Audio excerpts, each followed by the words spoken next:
니고데모가 예수님을 찾아옵니다. 그리고 질문을 합니다. 라비여, 우리가 당신은 하나님께로부터 오신 선생인 줄 아나이다. 하나님이 함께 하시지 아니하시면 당신이 행하시는 이 표적을 아무도 할 수 없음이니이다. 그러자 예수님이 대답을 합니다. 내게 이르노니 사람이 거듭나지 아니하면 하나님의 나라를 볼 수 없느니라. 근데 니고데모는 이 말을 도저히 이해할 수가 없었어요. 니고데모가 다시 질문을 합니다. 사람이 늙으면 어떻게 날 수 있사옵나이까? 두 번째 모태에 들어갔다가 날 수 있다는 말입니까?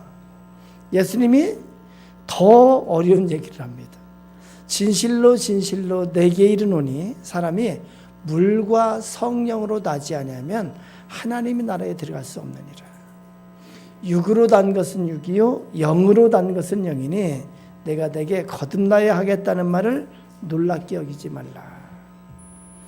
니고데모는 예수님의 말씀을 전혀 이해할 수가 없었습니다.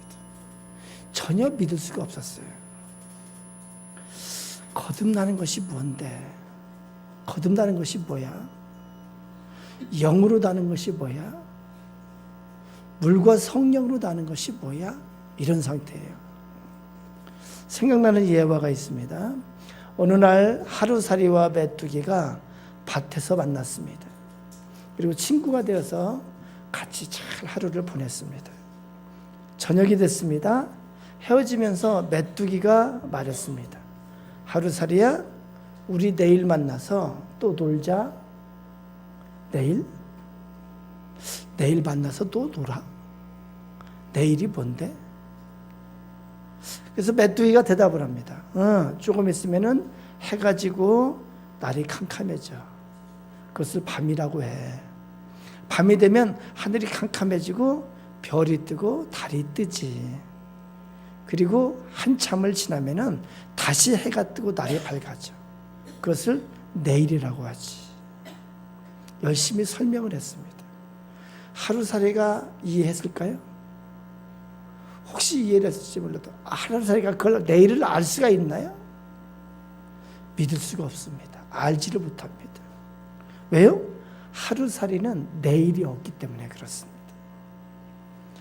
앞을 본 적이 없고 날 때부터 소경된 자가 있다고 가정을 해봅시다. 그에게 장미꽃에 대해서 설명을 한다고, 여러분이 설명을 한다고 생각을 해봐요. 장미꽃은 모양이 이렇게 생겼어. 설명하고 나중에 장미꽃을 한번 만져보게 합니다. 만져봐. 그리고 장미꽃은 색깔이 빨간 장미도 있고 분홍 장미도 있고 흑장미도 있고 백장미도 있고 갖가지 색깔이 있는데 그때 소경이 묻습니다. 분홍색이 뭔데? 설명을 할 수가 없습니다. 이해가 되지 않습니다. 설명하는 사람이 답답합니다. 안타깝습니다. 어떻게 하면 해결이 될까요? 어떻게 하면 해결이 될까요? 장님이 눈을 뜨면 돼요. 눈을 뜨면 됩니다. 모든 것이 다 해결되고 간단합니다. 눈을 뜨기만 하면 모든 답답함이 해결됩니다. 그런데 복음을 알게 되는 것이 그렇습니다. 거듭나는 것이 그렇습니다. 거듭나면 다 해결이 됩니다. 영으로 태어나는 것이 그렇습니다. 영으로 태어나 보면은 간단합니다. 다 이해가 됩니다. 물과 성령으로 거듭나는 것이 그렇습니다. 설명으로 이해되지 않습니다. 그러나 물과 성령으로 거듭나는 체험을 하면 모든 것이 이해됩니다. 여러분에게 거듭나는 은혜가 있길 바랍니다. 여러분에게 진정으로 영으로 태어나지는 그런 역사가 여러분에 있기를 바랍니다. 소경이 눈을 뜨는 것이 기적이라면 복음에 눈을 뜨게 되는 것, 영으로 태어나고 영적인 눈을 뜨는 것, 거듭나는 것은 기적과 같습니다. 왜냐하면 이것은 인간의 일이 아니기 때문입니다.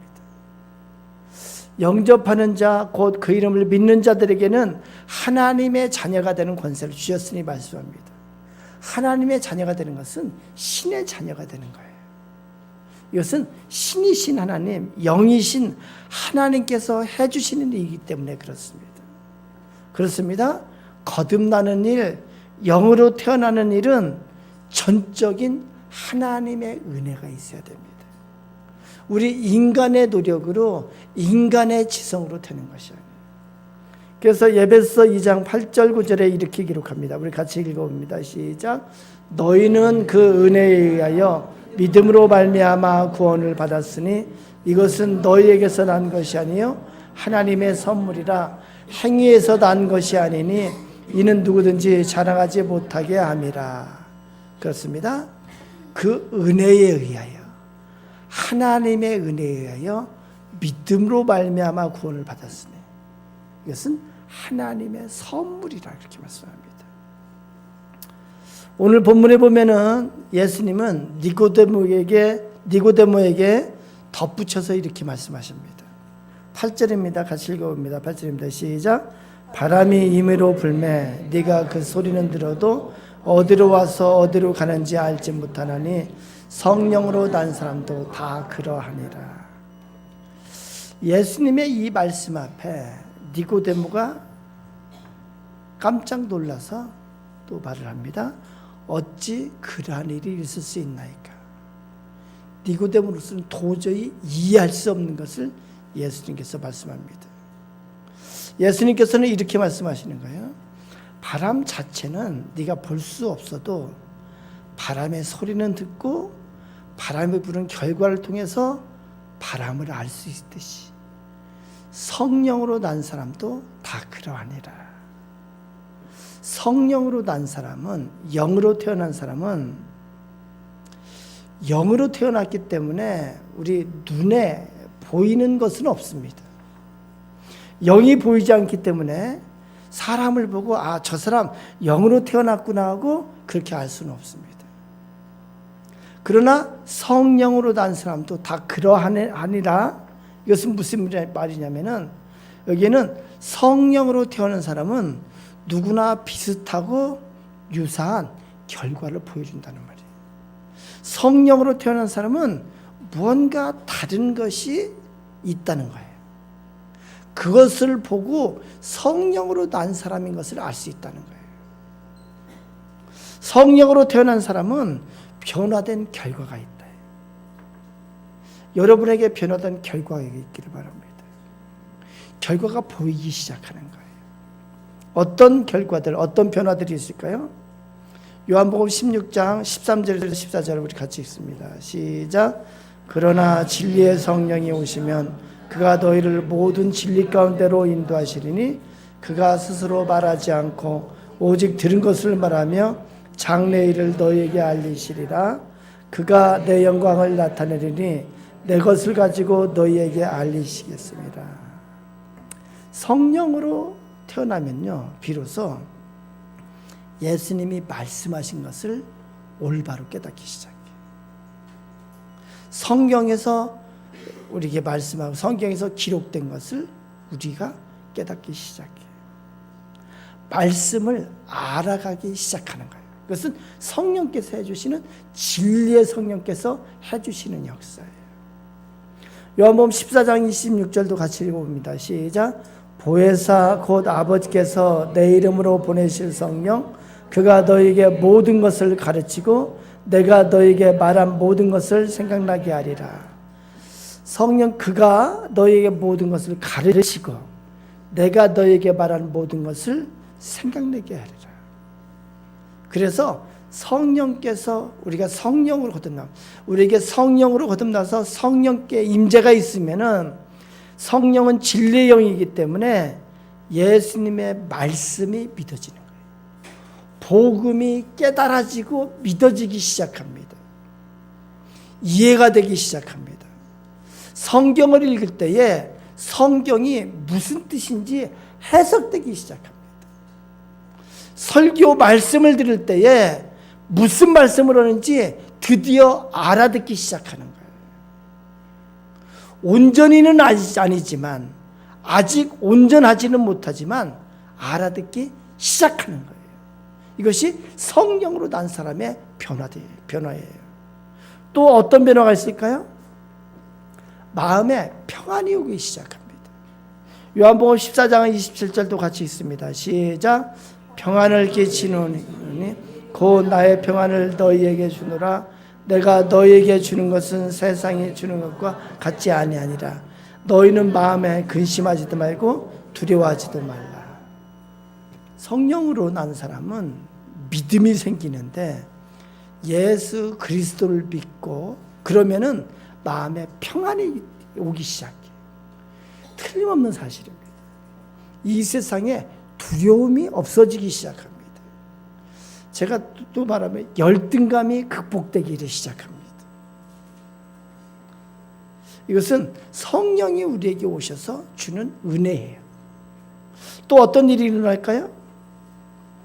내세에 대해서, 죽음 다음에 있는 세계에 대해서 확실한 믿음을 가지게 됩니다. 천국과 지옥에 대해서, 심판에 대해서 확실한 믿음을 가지게 됩니다. 그리고 천국에 대한 확실한 소망을 가지게 합니다. 요한복음 14장 1절에서 3절을 같이 있습니다. 1절부터 시작. 너희는 마음에 근심하지 말라. 하나님을 믿으니 또 나를 믿으라. 내 아버지 집에 거할 것이 많도다. 그렇지 않으면 너희에게 일렀으리라.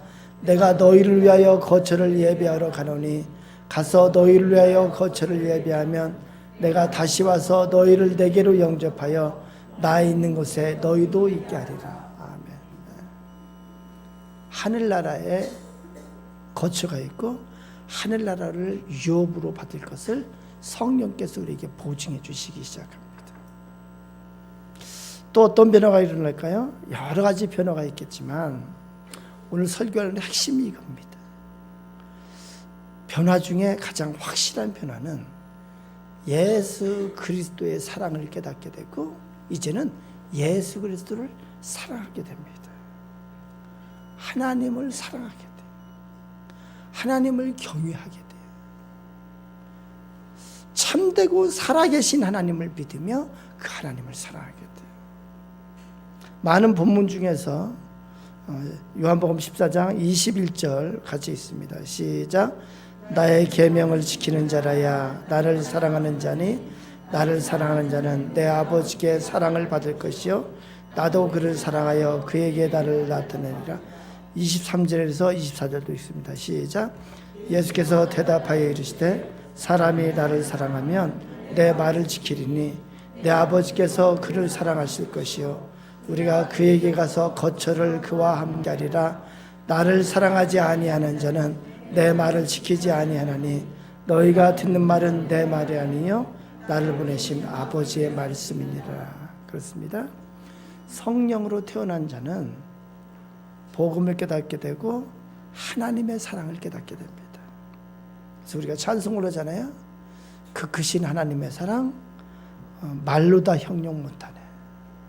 하늘을 두루마리 삼고 바다를 먹물 삼아도 하나님의 사랑을 어떻게 다 쓸까? 이 벌레 같은 날 위에 주 보혈을 흘리셨네. 이런 고백이 나오는 거예요. 그래서 하나님의 사랑을 깨닫게 되고 하나님을 사랑하게 됩니다. 그리고 오늘 여기 말씀처럼 하나님을 사랑하기에 하나님의 계명을 지키게 되는 거예요. 영으로 태어난 자에게 이러한 역사가 있습니다. 자, 영으로 태어난 자도 이건 참 어려운 개념이에요. 아주 어려운 이야기를 제가 하고 있습니다. 마태복음 22장 35절에서 38절 우리가 잘 아는 말씀이에요. 한번 읽어볼까요? 시작. 그 중에 한 율법사가 예수를 시험하여 묻되 선생님 율법 중에서 어느 계명이 크니까? 예수께서 이르시되 내 마음을 다하고 목숨을 다하고 뜻을 다하여 주 너희 하나님을 사랑하라 하셨으니 이것이 크고 첫째 되는 계명이요. 여러분 여기가 잘 이해가 됐었나요?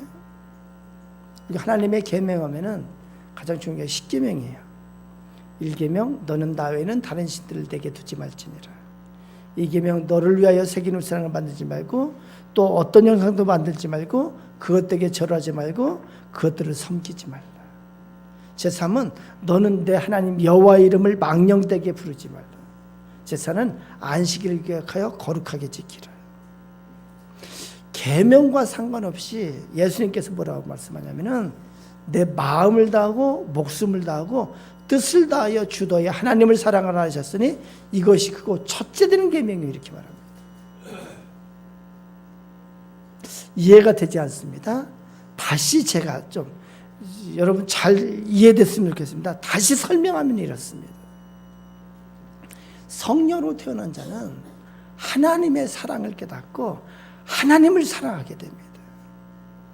그래서 하나님의 사랑을 깨닫고 마음을 다하고 목숨을 다하고 뜻을 다하여 주 하나님을 사랑하게 돼요. 그렇게 주 하나님을 사랑하기 때문에 그의 계명을 지키게 되는 거예요.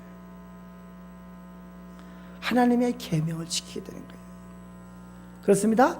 하나님을 사랑하기에 이 계명들을 지키는 것.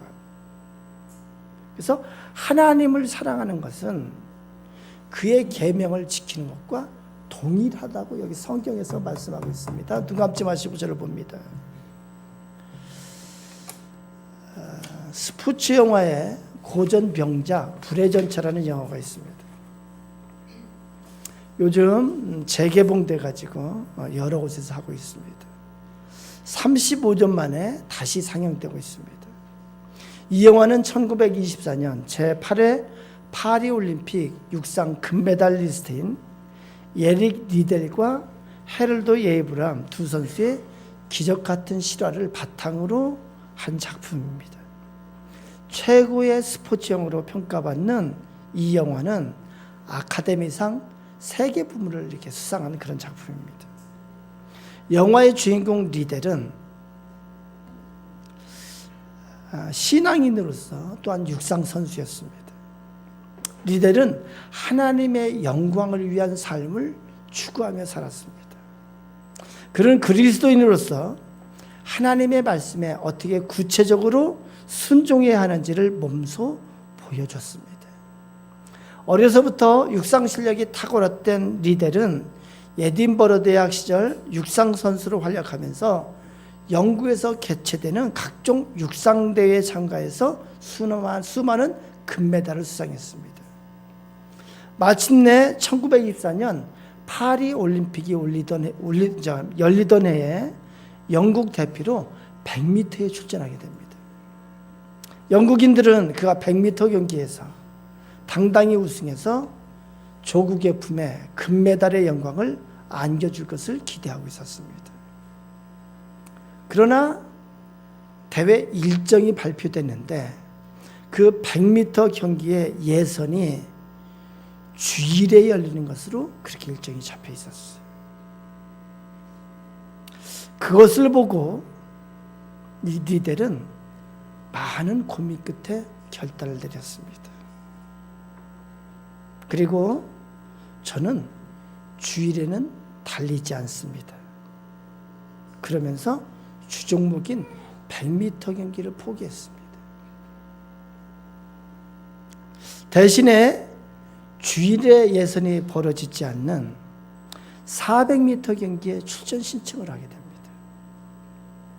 이 종목은 리델의 주종목이 아니었기에 아무도 그에게 금메달을 기대하지 않았습니다. 더군다나 그 경기는 하루 동안의 예선과 준결승과 결승이 치러져야 되는 그런 참으로 어려운 경기였었습니다. 그러나 그 경기에 임하면서 리델은 초인적인 힘을 발휘해서 세계 신기록으로 금메달을 차지했습니다. 그 후에 그의 인생에는 세상에 부러울 것이 없는 인생이 되었습니다. 출세와 성공에 탄탄대로가 열려 있었습니다. 그러나 그런 모든 것을 버리고 선교사인 아버지의 뒤를 잇기 위해서 복음의 불모이신 중국으로 가게 됩니다. 그리고 중국에서 오직 선교와 교육에 힘을 쓰게 됩니다. 그러다가 리델은 일본군에 의해서 수용소에 갇혀 지내다가 1945년 일본 패망 직전에 그 수용소에서 세상을 떠나고 맙니다. 당시 영국에 리델이 있었다면 한국에는 주기철 목사님이 있었습니다. 리델보다 5살 위인 주기철 목사님은 일본이 신사참배를 강요하자 죽으면 죽으리라는 그런 정신으로 그것을 거부하게 됩니다.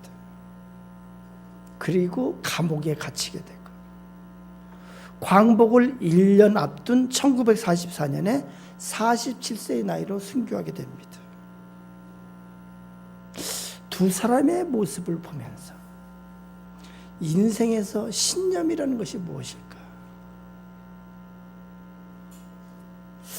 믿음의 본질이 무엇인가? 이런 생각을 하게 됩니다. 리델은 올림픽 금메달을 포기하면서 무언가를 지키려고 했어요. 그가 지키려고 했던 그의 신념이 무엇일까요? 그것은 안식일을 기억하여 거룩하게 지키라. 바로 하나님의 계명이었어요. 왜 그랬을까요?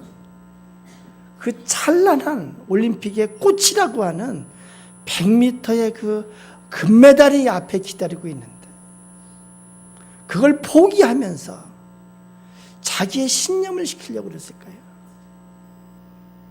그에게는 하나님을 사랑하는 사랑이 있었기 때문에 그래요.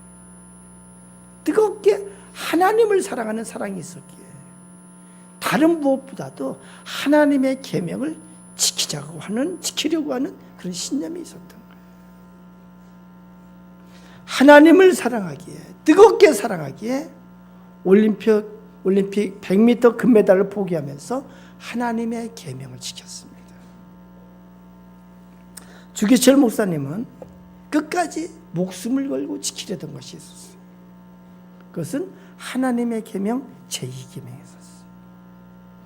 너를 위하여 새긴 우상을 만들지 말고 또 어떤 형상도 만들지 말고 그것들에게 절하지 말라. 그것들을 섬기지 말라. 주기철 목사님, 이 신사참배가 우상에게 절하는 것이고 우상을 섬기는 것이라고 생각을 했어요. 그리고 목숨을 걸고 하나님의 계명을 지켰습니다. 목숨 걸고 하나님과의 약속을 지키는 것. 왜 그럴까요? 하나님을 사랑하는 사랑이 있기 때문에 그렇습니다. 그렇습니다. 성령으로 태어난 자는 하나님의 사랑을 깨닫고 그 사랑에 감사해서 뜨겁게 하나님을 사랑하게 됩니다. 그 사랑의 증거가 그의 계명을 지키는 것으로 그렇게 나타나게 됩니다.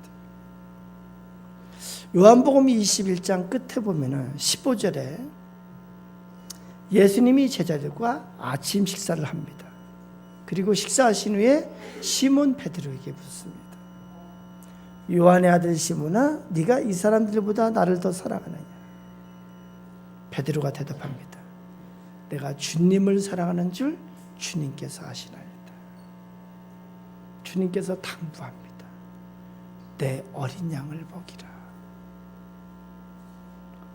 주님께서 세 차례에 걸쳐서 다시 한번 확인을 합니다. 베드로 성령으로 태어났습니다. 그리고 예수 그리스도를 사랑하는 자가 됐습니다. 마음을 다하고 목숨을 다하고 뜻을 다해서 예수 그리스도를 사랑하게 됐습니다. 그런 베드로에게는 예수님이 당부한 내 양을 먹이라는 그런 당부가 있었어요. 베드로는 이 당부를 평생 동안을 지키며 살았습니다. 목숨 걸고 약속을 지켰습니다. 그 당부를 지키기 위해 목숨까지 내버렸습니다. 그래서 로마 네로 황제의 핍박 가운데 끝까지 복음을 전하고 성도들을 보호하다가 죽음을 맞이합니다. 십자가에 달려 죽게 되는데 자기가 주님과 같이 달려 죽을 수 없다고 거꾸로 달려 죽었습니다. 주님을 죽도록 사랑했기에 평생 동안 그 일생을 살아가면서 주님과의 약속을 신념으로 알고 그렇게 살아갔습니다. 그리고 죽으면서까지 그 약속을 끝까지 지켰습니다. 성경에서는 또한 이렇게 말합니다. 요한복음 15장 10절 우리를 읽어봅니다. 15장 10절입니다. 시작. 내가 아버지의 계명을 지켜 그의 사랑 안에 거하는 것 같이 너희도 내 계명을 지키면 내 사랑 안에 거하리라. 12절부터 15절까지도 있습니다. 시작. 내 계명은 내가 너를 사랑한 것 같이 너희도 서로 사랑하라는 이것입니다. 사람이 친구를 위하여 자기 목숨을 버리면 이보다 더 큰 사랑이 없나니 너희는 내가 명하는 대로 행하면 곧 나의 친구라. 이제부터는 너희를 종이라 하지 아니하리니 종은 주인이 하는 것을 알지 못함이라. 너희를 친구라 하였노니 내가 내 아버지께 들은 것을 다 너에게 알게 했습니다. 그렇습니다. 마태복음 22장에 율법사의 질문에 예수님께서 대답합니다. 둘째도 그와 같으니 내 이웃을 내 자신과 같이 사랑하라 하였습니다. 우리가 참으로 하나님을 사랑하게 되면 하나님께서 당부하신 것이기 때문에 내 이웃을, 다른 사람을 사랑할 수 있게 되는 거예요. 그렇습니다. 성령으로 태어난 자, 하나님의 사랑을 깨달은 자, 예수 그리스도를 사랑하게 됩니다. 이것도 주님께서 주시는 은혜. 하나님을 사랑하게 됩니다. 그래서 이제 이 세상을 살아가면서 주를 사랑하기에 그의 계명을 지키면서 살아가는 거예요. 주님을 사랑하기에 우상숭배를 할 수가 없습니다. 주님을 사랑하기에 안식일을 거룩하게 지키게 되는 거예요. 주님을 사랑하기에 예배를 드리는 것이 귀한 줄 알았어. 예배 드리는 것에 모든 것을 거는 거예요. 주님을 사랑하기 때문에 주님께서 말씀하신 대로 형제를 이제는 미워하지 않는 거예요. 다른 사람을 시기하고 질투 부리지 않는 거예요. 다른 사람 것을 탐내지 않는 거예요. 주님을 사랑하기에 이제 교만할 수가 없습니다. 주님을 사랑하기에 기도하는 거예요. 주님을 사랑하기에 전도하는 거예요. 주님을 사랑하기에 헌금하는 거예요. 주님을 사랑하기에 형제를 사랑하게 되는 거예요. 주님 앞에 같이 형제자매 된 옆 사람을 사랑하는, 우리 옆 사람을 한번 해볼까요? 사랑합니다. 좀 낯설어요? 잘 안 해봐가지고 다시 한번 합니다. 오늘 설교 말씀을 생각하면서 사랑합니다.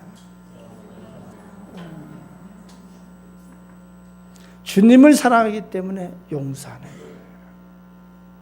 주님을 사랑하기 때문에 내 아내를 사랑하는 거예요. 주님을 사랑하기 때문에 내 남편을 사랑하는 거예요. 주님을 사랑하기 때문에 내 자녀를 사랑하는 거예요. 주님을 사랑하기 때문에 오래 참을 수가 있습니다. 주님을 사랑하기 때문에 온유할 수가 있습니다.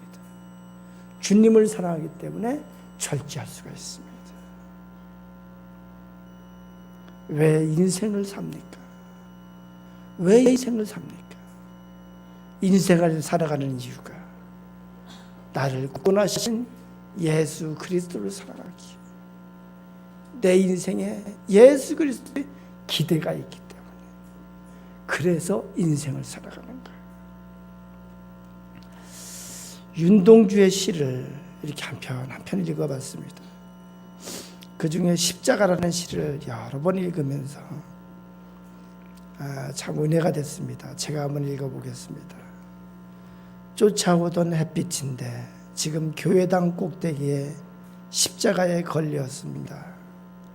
첨탑이 저렇게 높은데 어떻게 올라갈 수 있었을까요? 종소리도 들려오지 않는데 휘파람이나 불며 서성거리다가 괴로웠던 사나이 행복한 예수 그리스도에게처럼 십자가가 허락된다면 모가지를 들이우고 꽃처럼 피어나는 피를 어두워가는 하늘 밑에 조용히 흘리겠습니다. 이 시를 보면은 시인의 그 인생의 신념이 달려있는 것 같아요. 그러면서 이 시를 보고 서시를 읽어보면은 또 서시가 이 십자가와 연결이 됩니다. 죽는 날까지 하늘을 우러러 한 점 부끄러움이 없기를 잎새에 이는 바람에도 나는 괴로워했다. 별을 노래하는 마음으로 모든 죽어가는 것을 사랑해야지. 그리고 나한테 주어진 길을 걸어가야겠다. 오늘 밤도 별이 바람에 스치운다. 우리의 인생이 한 번 살고 죽는 인생인데, 죽고 나서 하나님 앞에 서야 되는 인생인데, 우리 각자 인생이 하나님을 사랑하기에 살아가는 인생이 되기를 축원합니다. 다시 찬양하고 기도합니다.